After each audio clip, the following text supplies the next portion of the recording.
Lead and copper forms for non-transient, non-community water system schools. There are 3 forms that must be submitted with a lead and copper sampling plan for a non-transient, non-community water system. The material evaluation, BWSE 17. The sample site certification, BWSE 15. And the sampling pool, BWSE 18.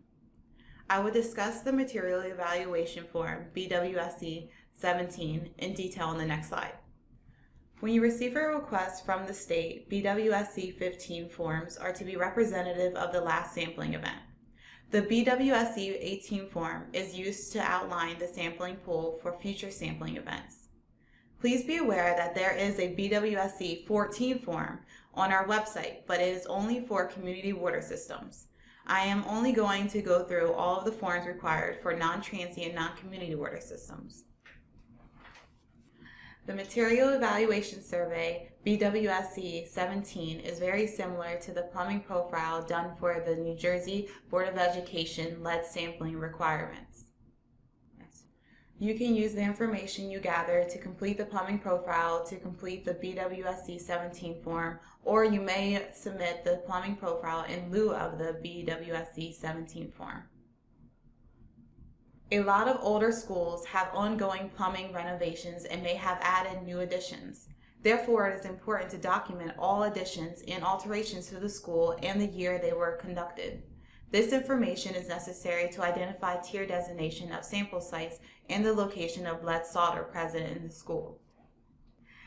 As I previously mentioned, the sample site certification, BWSE 15 form, is representative of the last sampling event.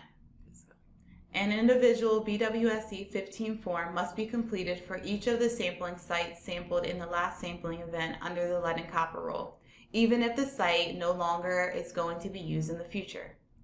The number of BWSE 15 forms submitted must be equal to the number of sample sites used during the last sampling event. BWSE 15 forms are not to be submitted for future sampling sites as long as the sampling plan is followed and no alterations are made to the sites.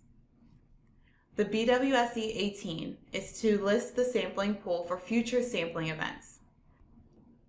The number of standard sites listed must be equal to the number of standard sites required under the lead and copper rule. This is the number you would need if you were on standard monitoring, sampling every 6 months. Even if your school is on reduced monitoring, the correct number of standard sites must be listed. Please refer to our lead and copper sampling plan guidance for more information. You will also need to provide a list of alternate sampling sites to ensure your sampling pool is sufficiently large.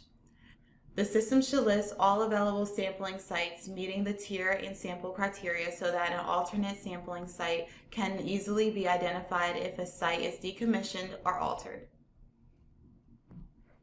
You may use the drinking water outlet inventory completed for the BOE's lead sampling regulations to assist with this form. Be sure not to include sites that have point-of-use treatment, such as filters. Note that you are not required to list all of the drinking water outlets on the BWSE 18, just the required number of sampling sites, as well as an adequate number of alternates. However, we recommend listing all available sampling locations so your sampling pool can contain all available sites for use in the future as needed, and the system does not have to submit a revised BWSE 18 form with the new sites. A system can list as many sites within the tier and sample criteria. The next set of forms are required for specific situations and do not have to be submitted with your lead and copper sampling plan unless applicable. Changes to sample sites are allowed when a system can no longer gain access to the site or if the original site location no longer meets the tier selection criteria. Following the sampling at the new approved sample site, the change in location must be submitted to the NJDEP using the lead and copper sample site change form, BSDW 56. The lead and copper sampling plan and the BWSE 18 form previously discussed must be updated as well if this will be a permanent change. This form is due to DEP within 10 days following the end of the monitoring period.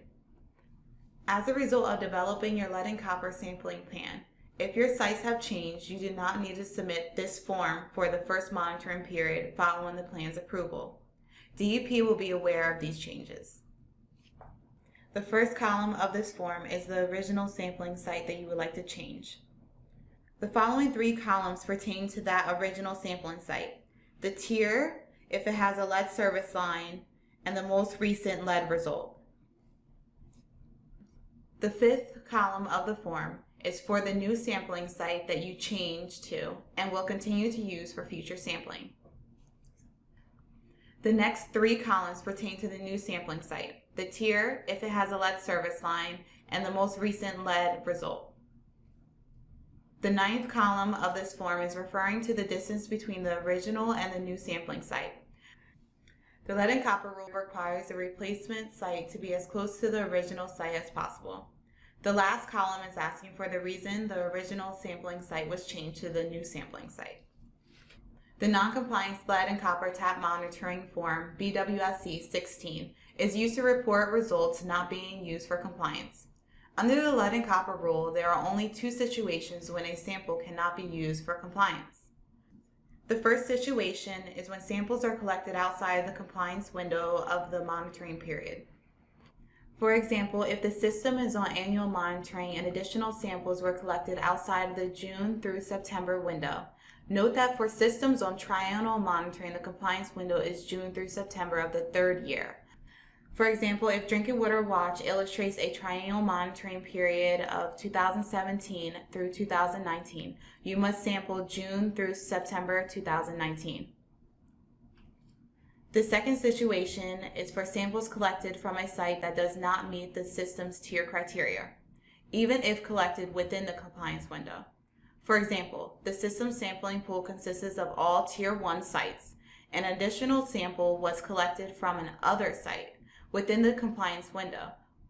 By other, we mean not meeting Tier 1 or Tier 2 criteria. This site does not have lead. List the address of the non-compliant sampling site in the first column, the tier of the non-compliant site in the second column, and the location of the non-compliant site in the third column, such as kitchen, teacher's lounge, etc. In the fourth column, indicate the reason for non-compliant sampling, such as customer taste complaint.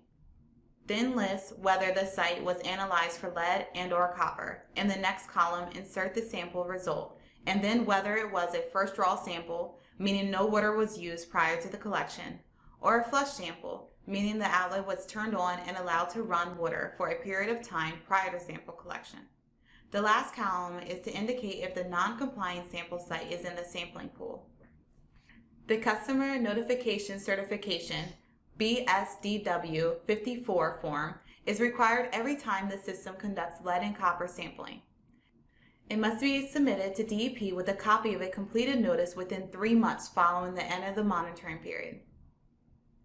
DEP has begun running compliance on this requirement. Failure to submit a completed customer notice and certification form will result in a violation.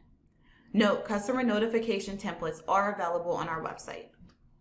Following a lead action level exceedance, a public education certification, BSDW 55, is required.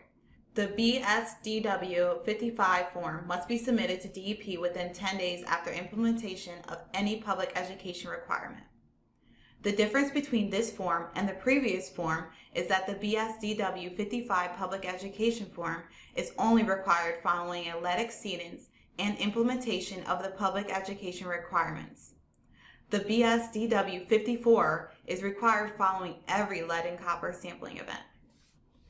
Water quality parameters, WQPs, are required to be monitored to determine what corrosion control treatment, CCT, would be effective for a system prior to installation and following the installation for 2 consecutive 6-month monitoring periods. Monitoring WQPs ensures that the CCT is optimized and determines the optimal water quality parameter values. The WQPs to be analyzed are dependent on the CCT installed at the system. Only schools that have CCT installed will be required to conduct sampling for WQPs regularly following the approval of their WQP sampling plan. This most likely will be required to begin January 1st. Schools without CCT installed will only have to sample for WQPs following an action level exceedance. There are fact sheets available on WQP monitoring. For more information regarding WQP sampling, please refer to the WQP presentation and guidance available on our website. Only certified labs can submit data electronically to the state via E2. Therefore, an approved person must email the completed result form to the water supply email for submission. Both of these forms, the WQP monitoring report form for approved party and the BWSE PA 101, are Excel spreadsheets. The WQP monitoring report form for approved party is the one to use on a regular basis if an approved person is used at the facility. The columns indicated with a red asterisk are mandatory, and the shaded columns should remain blank. There are instructions available on our regulatory forms website. Do not alter the form in any way, otherwise the data will be rejected and you may receive a monitoring and reporting violation. The non-compliance data collected per condition of a permit or temporary treatment approval or drought needs to be submitted on the BWSE PA 101 form. Any permit or temporary treatment approval samples taken that are also determined to be for compliance must also be submitted by labs via E2. The Water Quality Parameter Site Change Form, BWSE 19, must be submitted if a different WQP distribution system sample site is sampled between the monitoring periods. The WQP plan must be updated as well if this will be a permanent change. Schools will only need to change a WQP site if that tap is no longer available, such as removed. The first column is the original WQP sample site. The second column is the new WQP sample site you changed to. The next column is the WQP sampled for the site, for example, pH, alkalinity, and the next column is the distance between the original WQP sample site and the new WQP sample site. The last column is the reason the original sample site was changed to the new sampling site. As previously mentioned, one of the action plans following an action level exceedance of lead and/or copper is corrosion control treatment steps. The following forms are only if the system exceeds the action level exceedance for lead and/or copper. Suspension form is required if a system wants to suspend lead and copper tap monitoring while conducting the CCT steps. In order for DEP to suspend the sampling, the system must have an approved CCT recommendation. Note, DEP may suspend the sampling without receiving a request if the system or school has a history of action level exceedances to ensure that CCT is installed and the system cannot sample back into compliance. CCT installation certification form is only required for non-communities that do not come into DEP for construction permits. The construction completion certification is sufficient for those systems that receive permits from the DEP. Optimal WQP recommendation form is required within 30 days from completing follow-up WQP monitoring. All schools with CCT will be placed on follow-up WQP monitoring beginning January 1st and completing December 31st. Therefore, this form is required by January 30th. Use the data from the 2 consecutive 6-month monitoring periods that the system was on follow-up WQP monitoring to complete this form. A form must be completed for each point of entry, for example, for each treatment plant. Recommend an optimal water quality value based on this data to DEP. DEP will then review the system's optimal WQP recommendation and approve or reject and assign an optimal water quality value. The DEP is in the process of developing a form quick reference guide outlining these forms, when they are required, and where they should be submitted. Be sure to visit our website as we are updating information on a regular basis. Contact us with questions via email at watersupply@dep.nj.gov or call us at 609-292-2957.